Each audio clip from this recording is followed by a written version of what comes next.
एक लंबे समय पहले तुम्बुरु नदी किनारे तर्कशिला नामक एक राज्य था। वहाँ अलग प्रकार के आलू रहते थे। उनमें से सुंदर और कोमली नामक पति पत्नी के 3 बच्चे थे, जुन्नू, मुन्नी और बन्नी। एक दिन बन्नी उसकी बड़ी बहन मुन्नी के पास जाकर, दीदी, कल रात जोर से बारिश आई थी ना, बहुत सारा पानी भी आया, वो पानी कहाँ चला गया? ऐसे पूछता है। ये सुनकर मुन्नी, अरे बाप रे, इसने शुरू कर दिया इसके उटपटांग सवाल। और क्योंकि वो उसका जवाब नहीं दे पाई, वो किसी के बुलाने का नाटक करके, हाँ माँ, अभी आई, कहकर चली जाती है। तब बन्नी जुन्नू के पास जाकर, भैया, वो कल रात करके वही सवाल पूछता है। तब जुन्नू, अरे इतना आसान सा सवाल, कुछ नहीं बनी, वो सारा पानी धरती के अंदर चले जाता है। ऐसे वो उसके प्रश्न का जवाब देता है। तो फिर धरती के अंदर बहुत सारा पानी है क्या? हाँ, हम जो भी पानी हर रोज उपयोग करते हैं वो सब धरती में ही रहता है। ओह, तो फिर एक दिन क्या धरती पानी से भरकर बलून की तरह फट जाएगा क्या? ऐसे वो भोला बच्चा कहता है। ऐसा नहीं फटता है, हमारा धरती बहुत मजबूत और ताकतवर है। जितना भी मजबूत क्यों ना हो, एक ना एक दिन तो उसे फटना ही होगा ना। अरे रे, हमारे धरती का आसमान से एक कनेक्शन होता है। जब भी धरती पे पानी बहुत ज्यादा हो जाता है ना, वो आसमान के बादलों में भरकर बारिश की तरह बरसता है। ओह, ये है बात, ये तो बहुत प्यारा सेटिंग है। ऐसे कहता है। वो जुन्नू की तरह उस प्रश्न से नहीं भागता है, उसके बजाय उसको अच्छे से उसकी भाषा में समझाकर उसके छोटे भाई का बहुत अच्छा ख्याल रखता है। बन्नी का उम्र सबसे भले ही कम क्यों न हो, वो सबसे ज्यादा तेज था। वो अपने भाई जुन्नू और बहन मुन्नी से हमेशा कोई ना कोई सवाल पूछते ही रहता था। इन तीनों का ख्याल रखते रखते माँ बाप सुंदर और कोमली कभी कभी थक जाते थे, लेकिन उन तीनों को साथ में खेलते देख वो बहुत खुश होते थे। ऐसे ही एक दिन वो तीनों उस राज्य में हो रहे एक बाजार के लिए निकलने की तैयारी करते हैं, मगर उस बाजार तक पहुंचने के लिए उनको तुम्बर नदी पार करना होगा। इसलिए सब एक बड़ा सा नाव चढ़ते हैं। उन सब के साथ ही कुमारी भी उस नाव में बैठती है।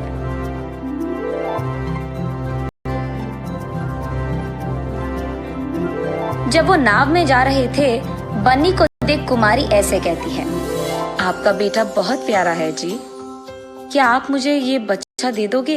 मैं उसको बड़ा करूंगी।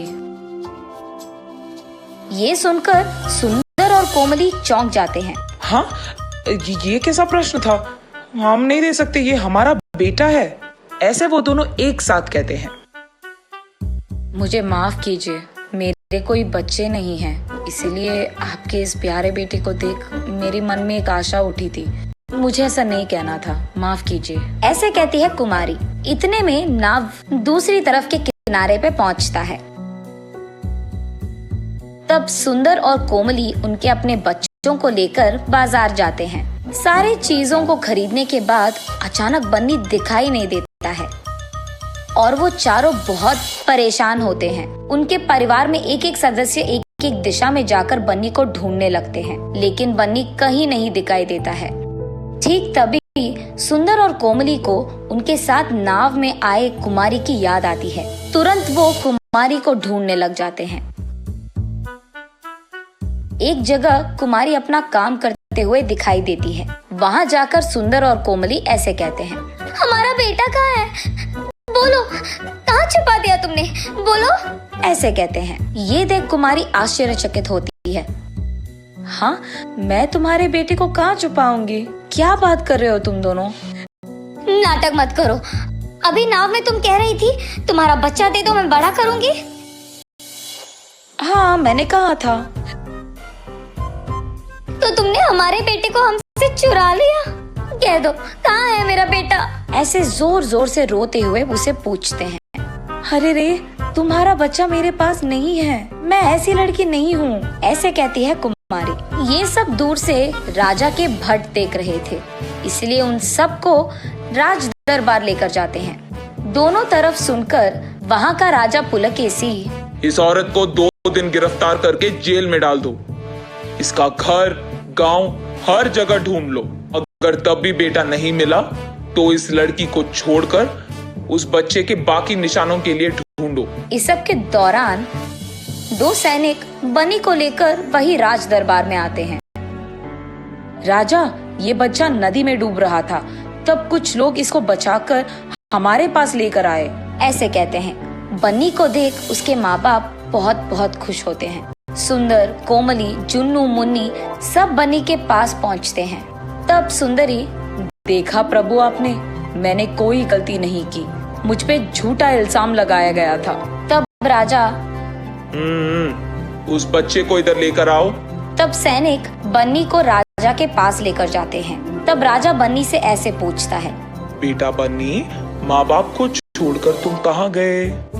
तुम नदी तक क्यों गए? हाँ, मैं नाव के नीचे मौजूद उस बड़े इंसान को देखने गया, कहता है बन्नी भोलेपन से। हाँ, वो बड़ा सा आदमी नाव के नीचे था। हाँ, नाव के नीचे बड़ा सा आदमी क्यों होगा बेटा? किसने कहा तुमसे ये? हुआ ये था कि जब सभी नाव में बैठकर नदी के उस किनारे तक जा रहे थे, तब सुंदर और कोमली कुमारी के साथ बात कर रहे थे। ठीक उसी समय में बन्नी उसके भैया जुन्नू से ऐसे पूछता है। भैया, नाव ऐसे अपने आप कैसे जा रहा है, और वो भी इतनी तेजी से? नाव के नीचे एक बड़ा सा आदमी है, वो ही हमें तेजी से लेकर जाता है। वो नाव को अपने सिर पे लगाकर हमको नदी के किनारे लेकर जाता है, इसलिए नाव डूबे बिना एक किनारे से दूसरे किनारे तक जाती है। ऐसे वो उसको जो मन में आया वो कह देता है बन्नी को। इसी कारण बन्नी उस बड़े से आदमी को देखने नदी के किनारे गया था और उसी कोशिश में वो डूब भी गया था, और ठीक तभी कुछ लोग उसे बचा लिए थे। तब ये बात सबको समझ आती है और उसका भोलापन देख सभी हंस पड़ते हैं। मुन्नी, जुन्नू और बन्नी को समझ नहीं आता है कि सब हंस क्यों रहे हैं, लेकिन कुछ देर बाद वो भी हंस पड़ते हैं। तब पुलकेशी, बहुत समय बाद मुझे बहुत हंसी तुम लोगों की वजह से ही आई है। ये कहकर सबको सोने के सिक्के देकर वहां से उन्हें भेज देता है। दूसरी तरफ सुंदर और कोमली को बहुत खुशी होती है कि परेशान करने के बाद कम से कम उनके बच्चों को सोने के सिक्के तो मिले और बच्चे सही सलामत भी थे।